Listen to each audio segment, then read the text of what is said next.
Over the last 15 years, I've probably hired tens of thousands of people that I've worked with. And when you work with these different personalities, there's a lot of things that you can measure, but there's a lot of things you cannot measure whatsoever. And the only way you can measure this is through seeing this person go through it and how they respond to it. You know, in an interview, a person can impress you a lot. Oh my gosh, I've done this, I've done that, I've done that. Then we get to work and you realize who the real person is. So I'm gonna talk about 10 unmeasurable qualities of a human being in this video today. And you can pretty much make an opinion, create an opinion for yourself on when you're hiring people or working with people or even yourself on which of these areas really is this person extremely strong at. So let me get right into it. 10 unmeasurable. Number one to me is heartbeat of an organization. Let me explain what I mean by heartbeat of an organization. You know, you'll get somebody in and you'll get somebody in here that'll start working, and let's just say they're working in a department or in an office together, and you know, within a month, 2 months, 3 months, and all of a sudden they become a heartbeat of that organization. No one knows it. When Mario first got started, Mario, you guys know who Mario is. When Mario first got started with me, we had a meeting within 2 weeks. I had a sales meeting on Monday morning at like 8 o'clock, and he had only been there for 2 weeks. It was his first time he came there, and somebody made a remark about another one of our salespeople in our office, sales managers in our office. So these two sales managers got into it. Mario got up and he said, look, I don't know who you are, but you just don't talk to a lady like that. He had only been there for 2 weeks. Boom! Immediately, we found out a lot about him 2 weeks into it. He became the heartbeat. From there on, everybody knew when this cat was around, people were protected because he protected people. That's a heartbeat, right? But you don't know that right off the bat when you're working with somebody, if somebody can be a heartbeat of an organization. Whenever you look at a heartbeat of a sports team, you'll learn somebody comes out of nowhere when it's tough, it's playoffs, they show up. But you didn't know it in practice, they don't show up. That's heartbeat. You won't know that part until there's time that goes by and there's situations for them to rise up. Number two, vision. A lot of people talk about, I have a very big vision, grand vision. I want to do this, I want to do that. But they get this much success. You realize their vision is a very small vision. Vision takes a long time for somebody to realize that if this person's got vision or not. I've hired people and say, oh, long term, I want to see myself doing this with the company, and I want to run this department, I want to do this, and then you realize they get a little bit of money, and then boom, their vision gets smaller and smaller and smaller. You don't see it anymore. And then there are certain people that you may not hear anything about them, what they say, and then one time they said something about a vision, and the next thing you know, they're responding and delivering in a way that they have a bigger vision than people that have been there for 6 years. 6 years. Because they're just constantly going to chase this vision that they have in their lives. You cannot measure somebody's vision on saying, tell me about your vision, and you know it clearly. Number three, desire. Desire is, I mean, if there was a mechanism that came out that taught people exactly, scam people and said this guy's desire is at the highest level, and this guy's got no desire at all whatsoever, it would save thousands, billions of hours for different CEOs and companies to know who to work with and who not to work with, because desire on somebody wanting it so bad, you know, Pat, you have no idea how bad I want to win, you have no idea what I want to do, and then boom, one thing happens and they quit. Oh, you don't know what just happened, we had a family crisis. What's the crisis? Or, you know, we had my seventh cousin that just, you know, got into an accident, just family crisis. Yeah, it's just you don't understand because I have to go, and then one time, twice, every time something happens, they're gone for a week. Okay, this person doesn't have no desire. They're just talking a big game. Everything to them is a family crisis. They don't have desire. You'll learn about it when you work with them. You work with somebody and say, this cat's got a lot of desire as well. Number four, ambition. I want to move up in a company. I want to be a leader. I want to do this. I want to do that. I want to do that. Okay, great. We'll see. And he realized they're very ambitious. They're first thing in the morning. They leave late. They work. Nobody tells them to stay late. They're getting things done. They're doing stuff. They're absolutely ambitious. You'll learn about them a year, 2 years, 3 years, 4 years, 5 years. This is one of the most ambitious person I've ever met. And they're not slowing down. They're not slowing down.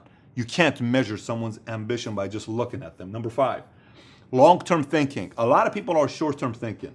Most people are short-term. If something doesn't work out for them for 30, 60 days, you know, this is not working, I'm going to bail. I'm going to go somewhere else. Long-term thinking is someone who says, I don't know why, but I get the feeling these guys are going places. I don't know why, but I see long-term I can be a leader. And I'm going to come out here and be a big part of I'm going to be a big part of this organization. Long-term thinking. Long-term thinking. Long-term thinking, there's no way in the world you're going to know if this person is long-term thinking or short-term thinking until you hire this person. Okay, next one. Tenacity, thick skin, right? You'll hire certain people and they look good, they're sharp, everything is very good about them. But you say the smallest challenge to them, they're saying, oh my gosh, and they shut down. Whoa, whoa, whoa. If you are that thin skinned, what are you gonna do when the customer berates you on a call and absolutely goes off on you? You're gonna be afraid of the phones. Ooh, thin skin, you're not thick skin. We learn about you're extremely soft and sensitive. This is either not the right department for you, or this is not the right company for you. Or you got to work on becoming a thicker skin and becoming a stronger leader. But we got to do one of those three, right? You'll learn about that within time with people. Next is loyalty. Loyalty is purely time. All these things, they take time. Every single one of these things takes time to realize who's loyal, who's not. You realize who's in it just for them and who's in it for the entire organization.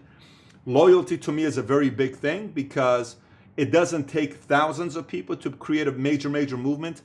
It takes a handful of people that are absolutely loyal to you, who are ambitious, driven, desire, big thinkers, big vision, long-term thinking, that have bought into what you want to do, that are willing to do whatever you can to run through the wall for this cause to become a reality, for you to build a massive conglomerate for yourself. But it does take finding the right loyal people. 8, creativity. I'm very creative. I'm an artist. I've been painting all my life, and I'm about music, and I'm about this. Okay, great. Then you have a innovation meeting together, and you come up with ideas. Okay, what ideas do you have? Have you guys thought about putting a box? Putting a box? Yeah, what if we put a box? Like this, like, what do you mean putting a box? Have you guys thought about potentially doing such and such to the website? It's like a bland idea. And then you sit there after 1, 2, 3, 4 meetings, there's no ideas. This person is not creative. You are not creative. It takes time to find out who's creative or not. Point number 9 will be how competitive they are. I mean, you hear a lot of people say, I'm very competitive, I want to move up, I'm very, very competitive, I'm the most competitive person I know. And then you bring them in, they're really not that competitive. They lose, they're okay with it. They lose twice, they're okay with it. They don't have this desire to come in, stay late, show up on the weekend to want really improve and go back and take the weekend and study and improve their crafts. They don't have that. And then you have somebody that comes in that's quiet, that doesn't look like a competitor, that's absolutely competitive. They take the weekend to improve. They come back sharper in a meeting. They're ready. You see they improve. They got better. You can't tell if somebody is competitive or not right off the bat. And the last one I'll put in is hardworking. I've had a lot of people I've hired over the years that they'll say, I'm the hardest working person I know. I'm the hardest working person I know. I'm the hardest working person I know. And then they can't wait to go home at 5 o'clock. That's not the hardest working person you know, buddy. There's a lot more harder working people than you if you can't wait to go home at 5 o'clock. But I have to go home. It's just some came up. I have to. Okay, second time, third time, fourth, and then this is constantly.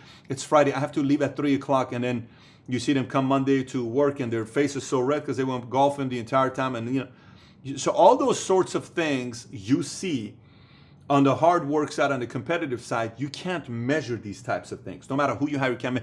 The only thing that you have to figure out these things where you can measure it is time.